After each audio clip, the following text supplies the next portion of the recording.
Okay, guys, so as promised, I said I would redo the demo that went wrong with this guy.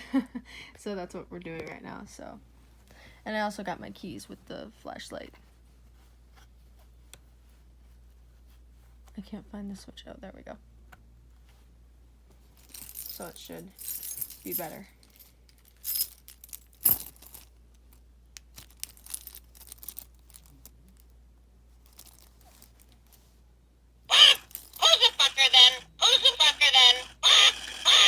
It's just really loud. That's why it freaked me out for a second.